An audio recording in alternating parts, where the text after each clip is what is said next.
and it's supposed to like. All right, I think it's safe to get started now. We gave it a couple extra minutes. So thanks everyone for joining. If you haven't already, feel free to introduce yourself via the chat box. Where would I put that? So I don't have much intro stuff for you today. Just thank you for joining, and we're going to be joined by Lindsey Hadlock from Cornell University Relations. She's a media relations specialist, and she's going to be sharing about engaging with local media. Before I turn it over to Lindsey, you're welcome to put questions for her in the chat box as she presents, and at the end of the presentation, she'll address your questions, and you can also shout out questions at the end as well. So I will turn it right over to Lindsey. Thank you so much for joining, and the floor is yours. Awesome, thank you so much. So really quickly, like Catherine mentioned, my name's Lindsey. I work in our media relations and news office for Central Communications. So a lot of my day-to-day work is working with media, and we have our way that our office is set up is within different beats, and one of the beats that I have is local media.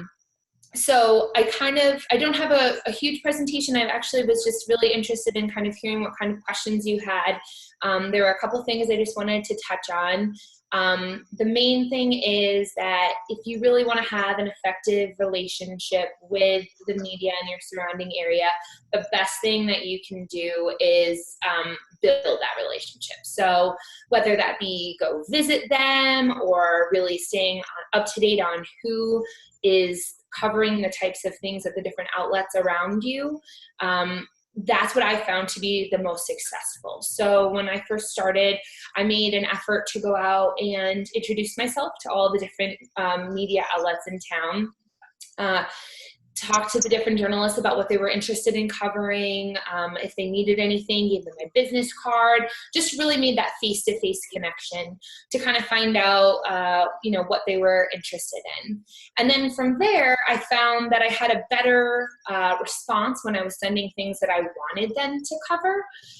So for instance, if we had any research I wanted to push towards them or any events that I thought they might be interested in coming to, it was much better received when I knew who they were. And so that's kind of the main thing that I think sometimes is hard. And I know it does take time to go and meet these people, but once you develop that relationship, it's more of an email that says, hey, you might be interested in this, versus a press release that may get lost in their email. And so that was kind of the main key point that I found, is that just developing those relationships is really key in order to kind of get the coverage that you want. In terms of press releases and getting the information to the media, there are 3 points that I think are really essential. One is keep it as short as possible. You want to be straight to the point. You want to basically lead them with breadcrumbs. So start with have your lead be really strong. Make sure that when you're going from your lead throughout your paragraphs, you're not inputting any additional information that they wouldn't care about. Just really kind of leading them from one place to one place to one place. As soon as they start to look away, you're over. You've lost them. And so you really want to keep them as engaged as possible. And they get hundreds and hundreds and hundreds and hundreds of emails a day. So you want to make sure that yours is quick, straight to the point, that they know what they're getting and they know how to reach you. Also, try to avoid internal politics. Don't just include someone's name or information in there because you have to. They don't care about those folks. They just want to know, what the point is. And 2, you kind of have to vary what you use in your press release depending on what the information you're trying to get. So if you're hoping that media will come to an event versus letting the public know about an event, or trying to get people to come to the event, the different approaches are key to trying to make sure that the media come. So if you're looking to have the media come, maybe you send a press release but follow it up and invite them, or send an advisory instead of a press release that's directed right to media. If you're looking to have them maybe just post something on their website or do a preview piece, same thing, maybe you send a press release and then just follow it up with an email that says, hey, could you add this to your, events calendar? We'd be interested in having you do a preview for this. We have this person that you can interview. And if you're looking to get people to your events, then same thing. Make sure you reach out after you send a press release, let them know you're really interested, and then maybe leaning towards a preview piece would be better off. But definitely getting the details as concise as possible and keeping it really interesting so that you keep their attention. The second point is to, very similar, having a very strong lead and keeping it really catchy. You really need to gain their attention within the first couple of sentences, if that, maybe just one sentence. So make sure whatever you start with is really enticing and makes them want to keep reading. And then the third thing is the headline, and that's honestly the most important part of a press release or any email you send. You want to make sure that your subject line is catchy.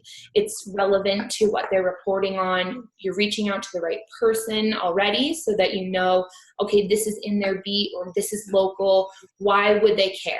Who cares? What makes them care? And you really want to keep that in your headline. Make it short, powerful. Don't use just buzzwords so that they'll open it. Really try and tailor it to what they cover and why they would find it interesting. And so those are some of the things I found really help. Two, also when you're following up in an email, I generally tend to send, if it's an advisory or press release, kind of a blanket email to everyone, including maybe the main newsroom. But then if I know a specific journalist is covering a topic that I'm interested in having them cover, I'll reach out to them directly. Same thing, same email. I also have found that some journalists have specific things they want you to put in the headline. So that's helpful when you build that relationship. I know one outlet just says, put the county name first, so that way I know that what I need to look for.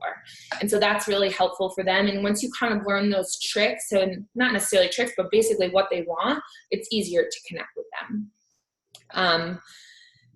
Also, just in terms of press releases and how you engage with the media, you will really want to make sure it's a two-way street. So just for instance, in 2017, our office put out 188 press releases, but we actually had 1,200 requests coming into us. So that's a request for an expert or request for more information or trying to find out additional stuff about the things that we have to offer. So you really want to make sure that you're available for them when they come to you, whether that be for an expert or for someone to kind of talk to them about something on background, give them some information. Once you develop that relationship and you've done something for them, they're more likely to do things for you. So again, just that relationship building is really key. And then kind of the final thing that I wanted to touch on was specifically right now, we're doing a focus on Cornell and CCE's impact across New York State. So one of the things that I've been doing is going out and meeting with media all over New York State. And I found that a lot of you have a great relationship with the media. And I was talking to them and they're like, oh yeah, we go to our CCE office all the time for experts and we're constantly at events that they're doing, or you have specific, columns in the newspapers or segments on the radio, reoccurring segments, and that's huge. It's really beneficial, and it's just a way to kind of keep you in the news all the time. So again, that's really helpful. And I think a lot of those relationships are already built. And so just kind of progressing more and more on those is, I think, probably really helpful.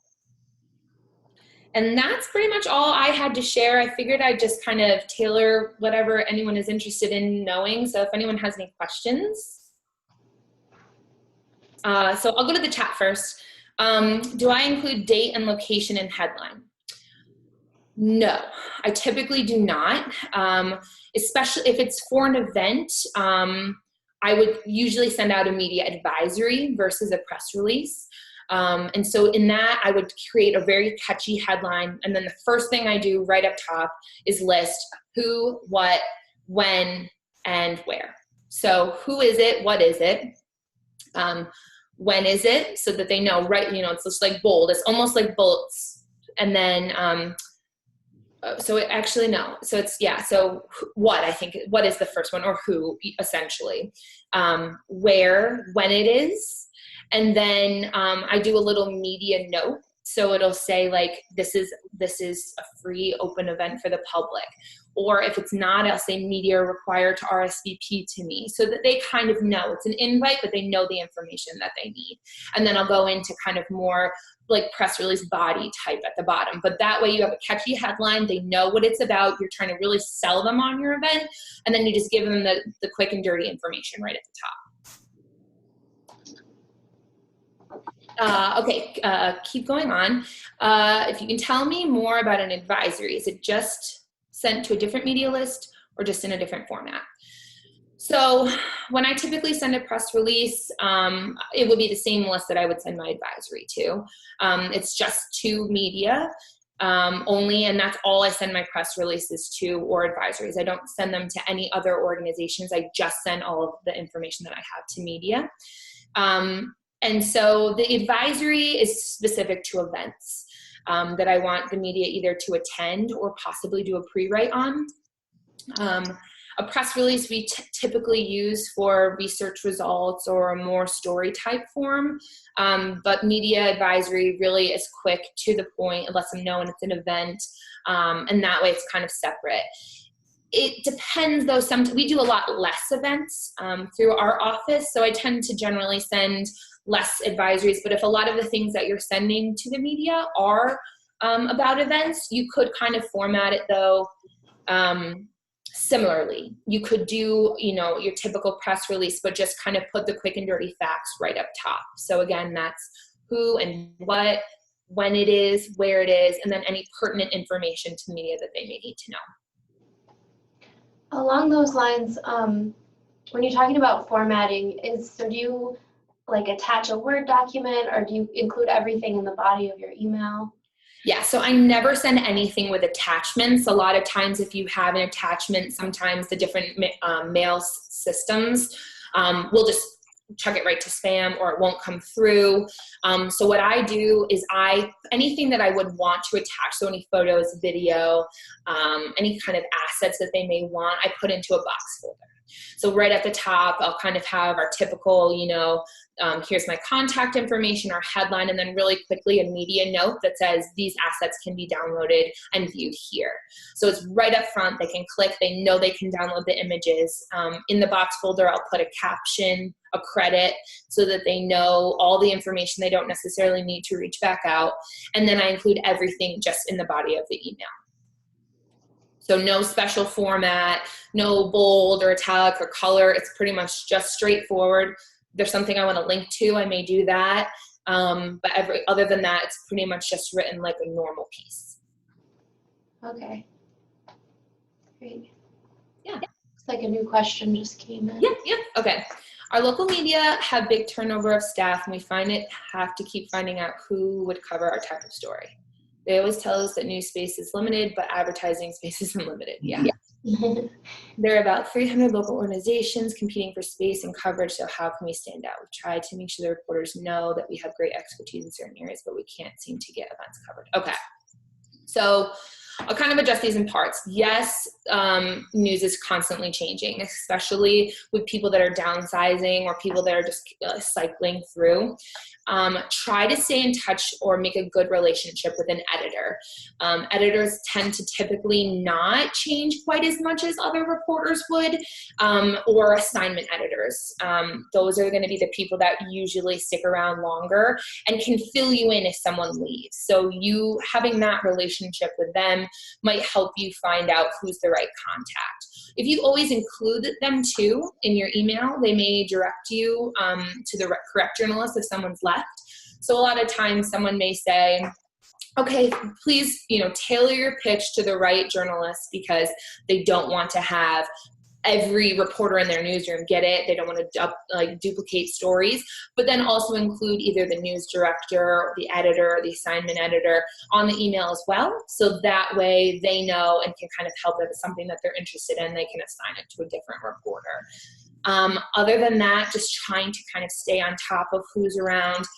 A lot of times I check their Twitter. If I'm not sure if they're still in the business or not, I'll look, because a lot of times they'll have a Twitter, or using services like Meltwater or Muckrack to kind of see which journalists are still there and if their bio has changed at all.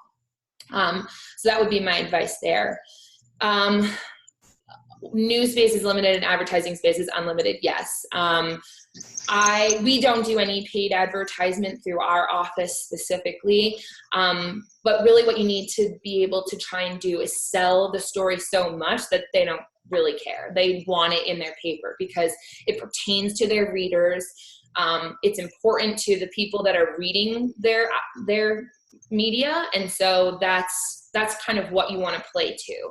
So a lot of times when I send a hand pitch follow-up, I'll say, I think this story really will pertain to your readers. They'll want to know.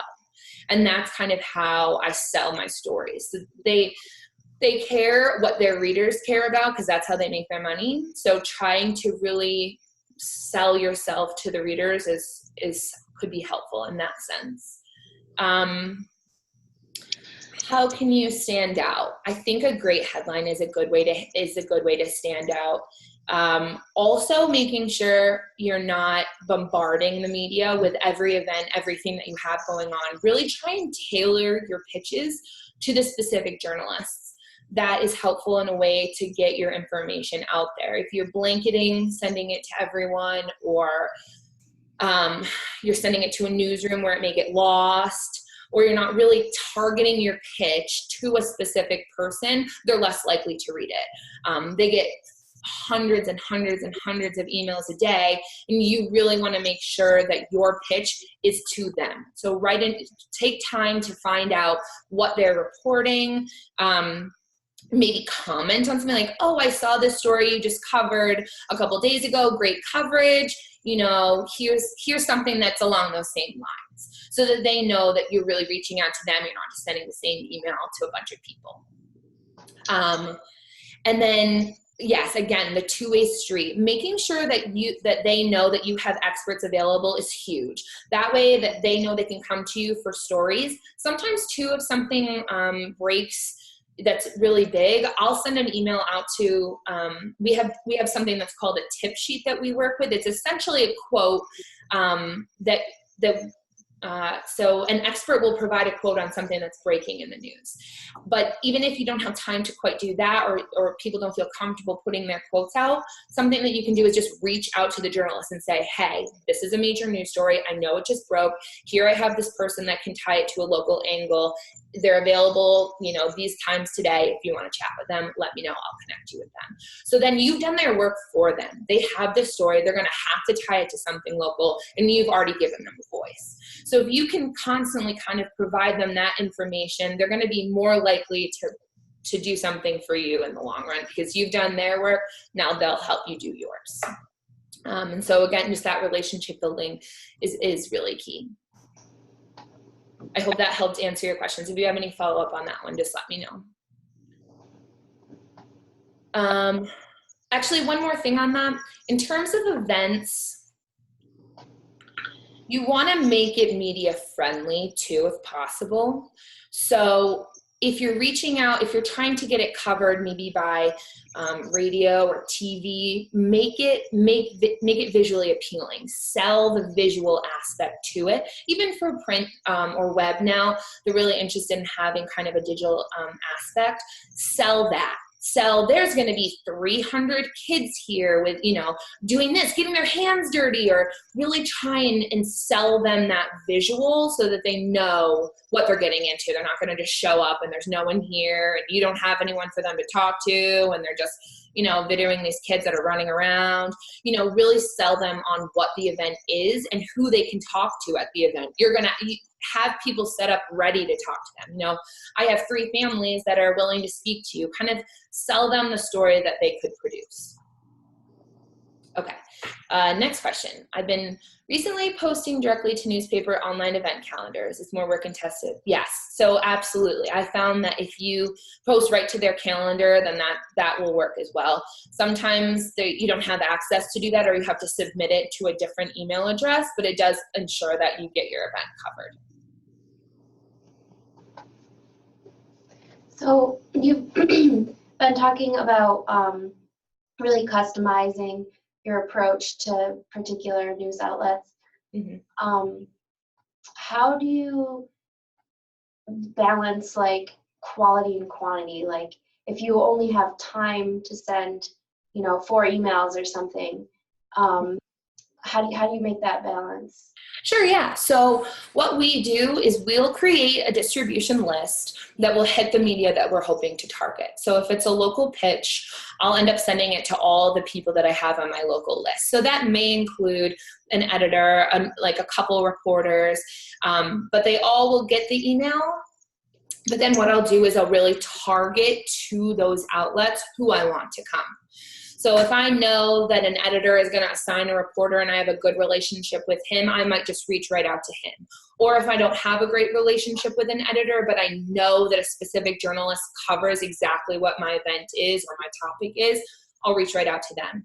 So my hand pitches don't include to everyone, but I will try and, and I think that's what's most effective about a press release and media advisory right now. Just sending that and doing nothing else is a waste of time. You've done nothing to really get them engaged. So that's kind of just like a tap on the shoulder, like, hey, this is happening, just so you know, but really following it up with that customized pitch to a few individuals that you really want to target is going to be key. And sometimes you may feel like you're being a squeaky wheel, but that's sometimes what helps. You don't want to do it too much.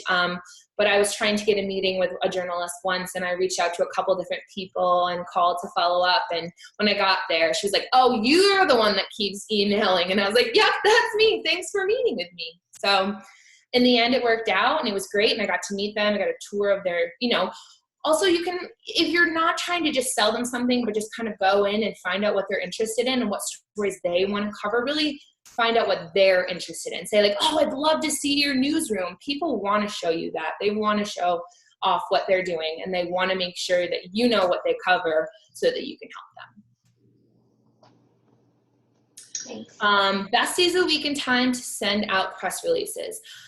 So never Monday morning, never Friday afternoon. Monday morning, everyone's sorting through emails. Friday afternoon, if you send an email and someone's reading it, they're mad at you because they're not already on vacation for the weekend. So I found good times to send it sometime in the morning, so between 9 and 11, or sometime in the afternoon between 12 and 2. And I try not to hit the same audiences more than once in a day. So if you know you're sending a list to certain people, maybe you hit them in the morning one day, in the afternoon another day.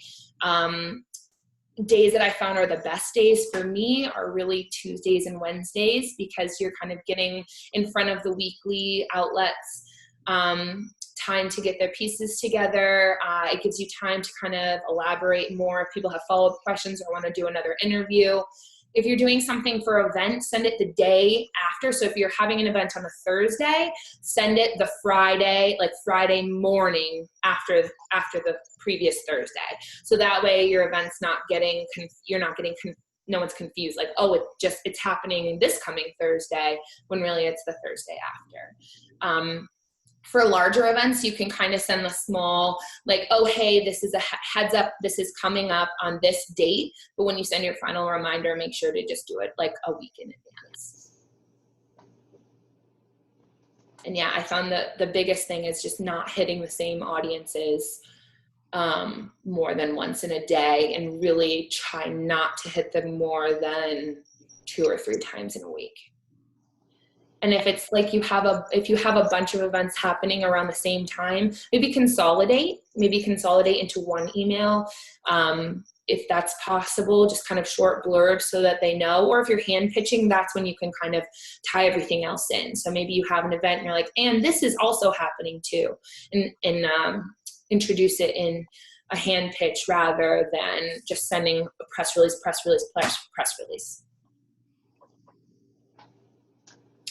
Do I use a PR schedule around events? I think I kind of just touched on that a little bit.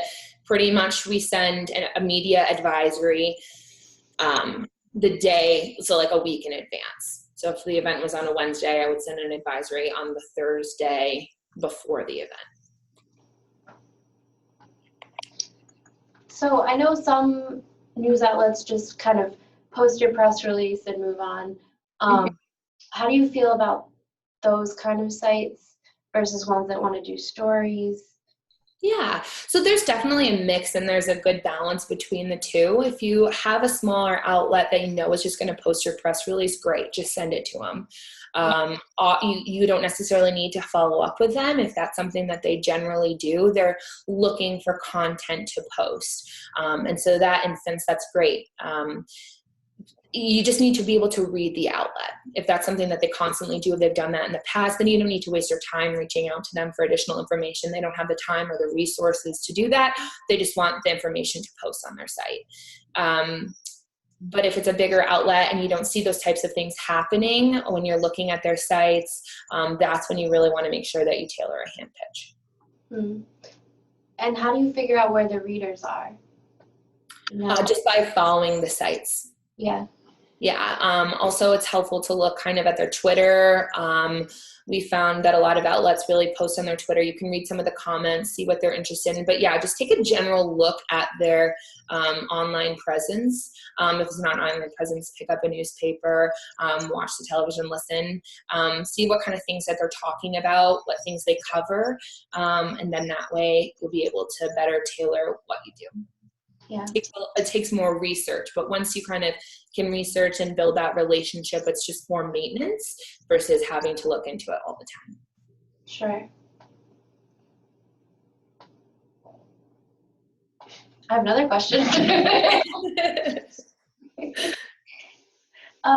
So I'm not exactly sure how to frame it. In work that I've done before, I've been advised against posting something online that I want to encourage someone else to write about, like essentially making my own news old or something like that. How do you post your press releases online as well as reach out to people? Yes, so we do. And that's essential because you want people to be able to search for it if they couldn't find the information. Yeah. But in the same regard, if it's something that's really breaking, it's a really, time sensitive and really hot topic maybe, or new research that you know is going to be really big, you can pitch people ahead of time.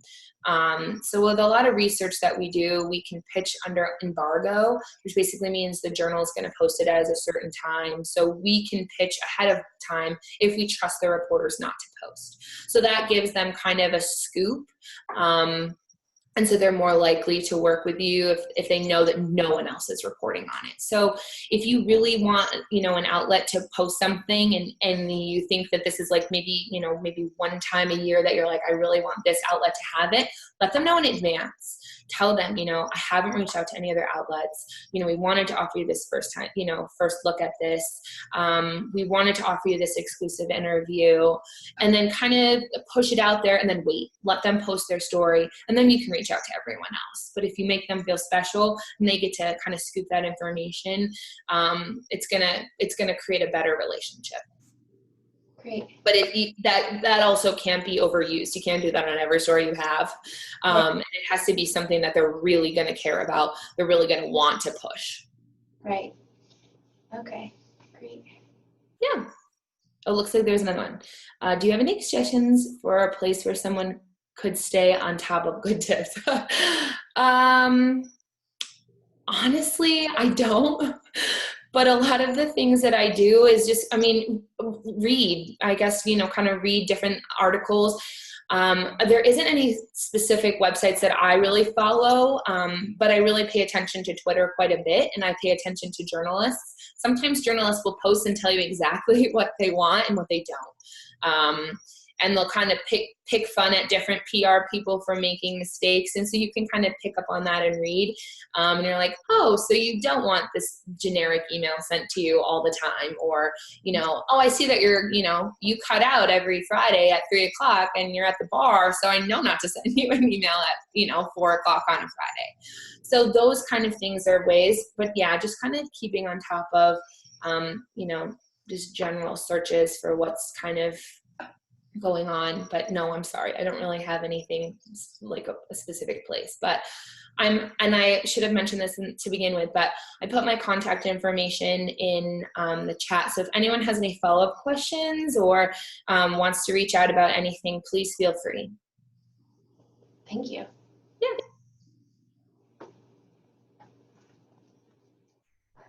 I'm sorry for hogging all of the questions. I've never done any work with local media, so I guess hopefully my questions are super. And a lot of these generally relate to all media. What I found specifically, I mean, obviously I work with the Ithaca media a lot and we don't have a ton left. But I got really close with them. So I, follow their Twitter all the time. I'm tweeting at them. Maybe they tweeted about a vacation. And then when I send them an email, I'm like, oh, how was Montreal? I've always wanted to go. And then, you're kind of on that personal level. I meet them for coffee. I hear about their life. I kind of talk to them on a more person-to-person basis. And so, when they reach out to me, it's just like an old friend. And so I found that that's really helpful. If you're in a larger area, that's maybe not as easy to do. But even so, I tried it, for us reaching out to people in Syracuse or people in Binghamton and Rochester, trying to really foster those relationships. And I got in pretty close with some of the assignment editors in Syracuse, and I know that they have a rival with each other. So now I just kind of tease them back and forth when I send messages to them. But I also found that they talk to each other a lot, all the time, all day. And they'll constantly talk to each other like, are you going to send someone to cover this? Because if you're not, I'm not. And so if you get in good with one, then maybe you've kind of already built that relationship with somebody else too. So just going to meet with news directors, you can kind of find out these things. So I know that if I pitch one story to someone, I should pitch it to the other person too, because they're probably going to have a conversation about it. Oh, that's interesting. So it's competitive, but not. Right. But if it's something and they're like, am I going to waste time to go send this? Well, if they're not going to, then maybe it's not as big of a story. Yeah. Interesting. Mm-hmm. All right, great. Well, doesn't look like any more questions are coming in, and it's almost been 40 minutes, so really appreciate your time with us. Yeah, of course. Thank you so much. And feel free, again, if anyone thinks of anything or has any specific questions to their area, feel free to shoot me an email or give me a call. Yeah, thank you so much for that. Thank you. Yeah, absolutely. All right. Well, I'm sure I'll be in touch soon. Sounds good. Thank you. Thanks again. Bye-bye. All right. So for those of you still on the call, we don't have many other items to cover today, but if anyone has any topics you want to discuss with the group, please do shout them out or put them in the chat box. I'm thinking I've been in communication with some people that manage the email marketing special interest group on campus. I'm not sure if any of you are part of that, but they do, I think it's every month, they do an hour, some topic related to email marketing. So I thought it might be interesting because email marketing came up a couple of meetings ago to really dive into some of the best practices according to the experts. So I invited them and there's I think one person's going to come and chat with us, but she was really interested in getting to know what we are all already doing and what platforms we use and that kind of thing, so that she can make sure what she talks about is relevant. So I'll be sending out a poll, a very quick poll, just to help her frame her talk. So that's a topic that I have lined up for next time. I think in the beginning, when I first joined you guys, I put out a call for ideas for these calls, but always feel free to email me ideas, or if you have something particular that you want to talk about or present on, of course, let me know. Let's see, what else did I want to bring up?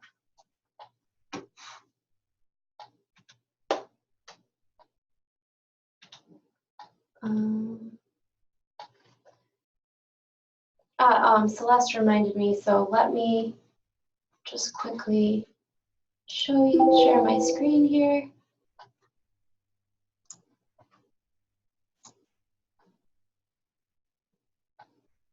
Where is it? Okay, I guess that's okay. Celeste shared with us these icons. Using the wrong key.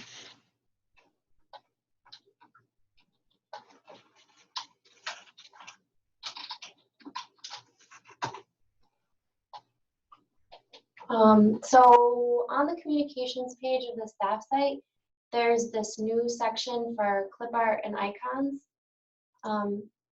It's this folder, it's this box folder with a bunch of different, just very simple icons and clip arty type things that a student created for Celeste, but can be used by anyone. So there's a bunch of them. And so we just added it to the communications page so that you can have access to it and use them in your work as you see fit. So they're all right in box. So Katie, can I just chime in for a second? Yeah, of course. Can you hear me? So this is Celeste. I just wanted to kind of give a shout out. Of course, the student that is had created all of these isn't working with us anymore, but she's a former 4-H'er from Saratoga County, which is kind of neat.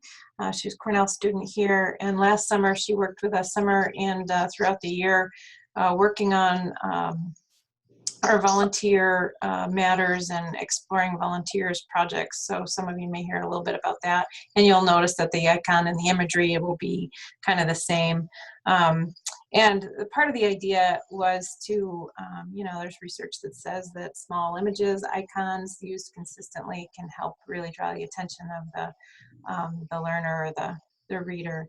And so I don't know, I think they're kind of neat. They're all in the same sort of style, and you know, they're based on some interests that we had related to some graphics, and she was able to find images that sort of represented and then redraw them in Illustrator. So they're not copyright protected.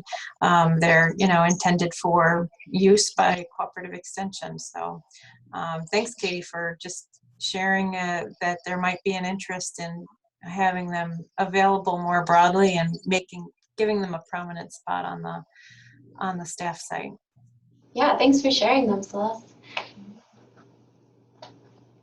I see a question came in, unfortunately, after Lindsey stepped out. Can the local CCE association be included when Cornell University is sending out press releases or announcements that might affect our community or alumni? Westchester has a lot of Cornell alumni, and they sometimes call about things they get from Cornell, and we know nothing about it. It's also happened with local media calling about Cornell press releases, but we don't have the info. Yeah, I think that's a really good point. It would make sense for someone from each of the offices to be on the press release list for media relations. I will follow up with Lindsey and copy you, Barbara, and we'll see the best steps for doing that, and then I'll share it with the rest of you as well.